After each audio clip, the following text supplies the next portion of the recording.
Hello friends, नमस्कार। स्वागत है आप सभी का एजुकेशन मंत्रा में। दोस्तों, सबसे पहले आपको स्वतंत्रता दिवस की हार्दिक शुभकामनाएं। आपको और आपके परिवार को सभी को स्वतंत्रता दिवस की हार्दिक शुभकामनाएं। और अब बात करेंगे 69,000 शिक्षक भर्ती ऑर्डर के संबंध में क्या कुछ माहौल चल रहा है उसके बारे में, और काउंसलिंग संबंधी एक नोटिस जारी हुआ है उसके बारे में चर्चा होगी।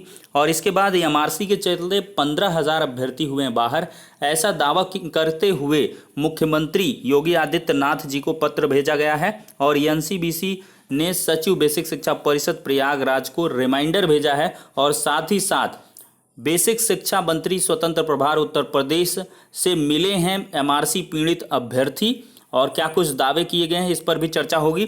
और इसके बाद एट लास्ट एनसीबीसी में जो सुनवाई है 20 तारीख को, उस पर भी थोड़ी सी डिस्कशन होगी। तो चलिए दोस्तों, वन बाय वन वीडियो को जो है लाइक एंड शेयर कर दीजिए, और चैनल पर नए हैं तो सब्सक्राइब करके बेल आइकन को भी प्रेस कर दीजिए, जिससे कि लेटेस्ट वीडियोस की नोटिफिकेशन आप सभी को मिलती रहे।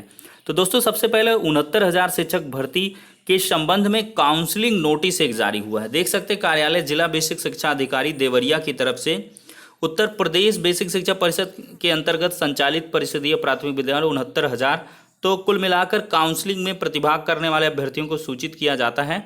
कोविड-19 महामारी के दृष्टिगत सोशल डिस्टेंसिंग का पालन करते हुए 17, 18, 19, 20 इन 4 दिवसों में जो है अलग अलग 1 से 100 तक, 100 से 200, 200 से 300 और 300 से समस्त छूटे हुए अभ्यर्थी ये 11 बजे से 4 बजे तक जिला बेसिक शिक्षा अधिकारी कार्यालय देवरिया में अपने काउंसलिंग डॉक्यूमेंट्स वगैरह प्राप्त कर लेंगे। ठीक है, मूल अभिलेख प्राप्त करने की जो उन्हें रसीद है उसको लेते आएंगे, और इसके साथ उनको जो है मिल जाएगी।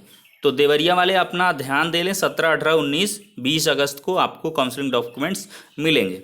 वहीं पर देखिए, राष्ट्रीय पिछड़ा वर्ग आयोग के साथ साथ राज्य पिछड़ा वर्ग आयोग भी साथ में लगा हुआ है।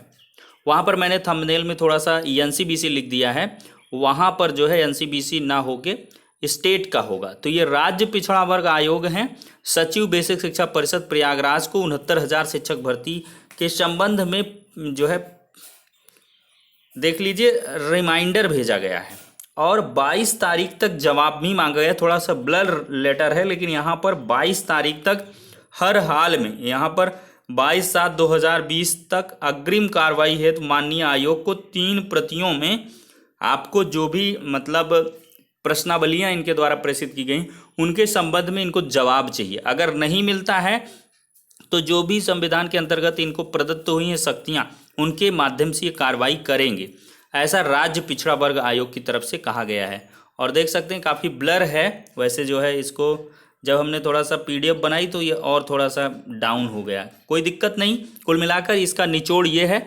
राज्य पिछड़ा वर्ग आयोग ने सचिव बेसिक शिक्षा परिषद प्रयागराज से 69,000 शिक्षक भर्ती अभ्यर्थियों के संबंध में जो एमआरसी मैटर है उस पर पूरी तरीके से जवाब मांगा है। 3 प्रतियों में जवाब मांगा गया है।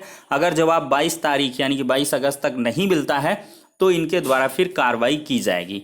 तो देखते हैं दोस्तों क्या कुछ होता है। और वहीं पर अगर देखें तो बापू भवन दैनिक प्रवेश पत्र दिनांक जो है 14 कल की डेट में अभ्यर्थी आशीष यादव के द्वारा डॉक्टर सतीश द्विवेदी राज्य मंत्री, इनसे जो है मुलाकात हुई है। देखिए बाकायदा फोटो वगैरह इन्होंने शेयर की है।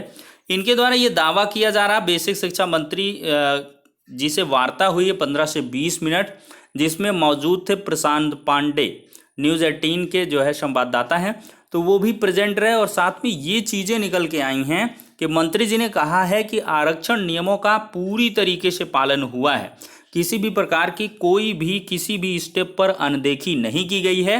लेकिन यदि आपके द्वारा यानी कि जो अभ्यर्थियों ने मुलाकात की, यदि इनके द्वारा पर्याप्त साक्ष्य पुख्ता प्रमाण अगर उपलब्ध करवाए जाते हैं तो मुख्यमंत्री जो यानी कि बेसिक शिक्षा मंत्री जी ने पूरा आश्वासन दिया है कि वो दूसरी सूची तत्काल जारी करवा देंगे।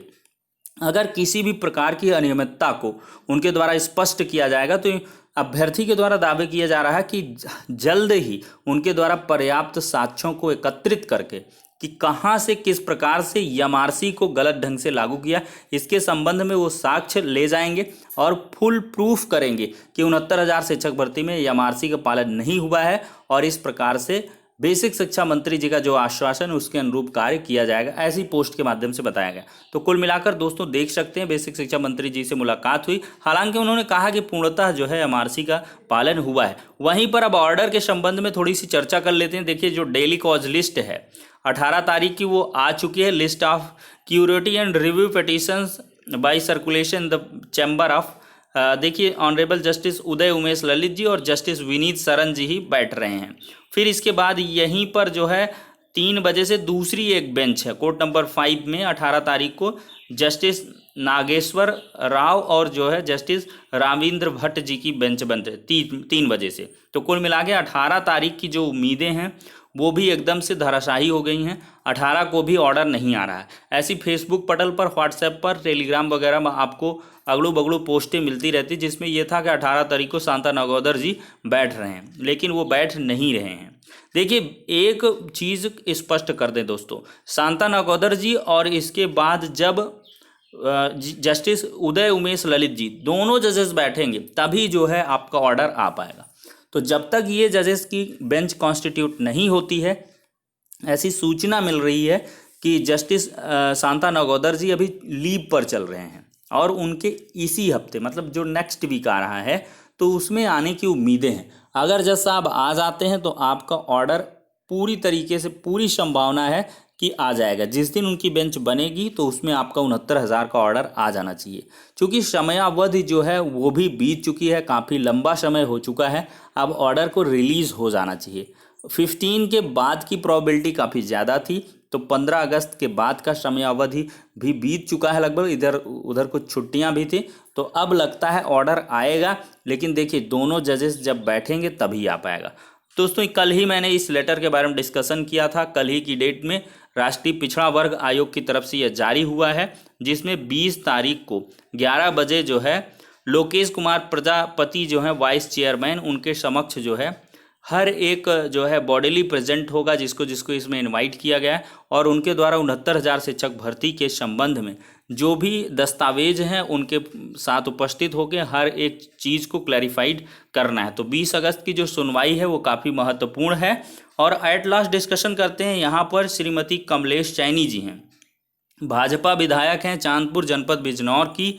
इनके द्वारा 13 तारीख को एक लेटर लिख के बताया गया 69,000 शिक्षक भर्ती हेतु सहायक अध्यापक परीक्षा 2019 के पास हुए आरक्षित ओबीसी एससी एसटी के चयन के संबंध में। देखिए इन्होंने कहा है कि जो है यहाँ पर मैं एकदम से चयन प्रक्रिया में आरक्षित वर्ग का अनारक्षित वर्ग से अधिक गुणांक होने पर भी चयन आरक्षित वर्ग में किया गया है, जो असंवैधानिक है। ओबीसी के लगभग 15,000 अभ्यर्थियों को एमआरसी प्रक्रिया द्वारा शिक्षक बनने से रोका जा रहा है, ऐसा दावा किया जा रहा है। ठीक है, भर्ती प्रक्रिया में 1981 नियमावली के भाग 5 का के आधार पर आरक्षण के नियमों का पालन नहीं किया गया है।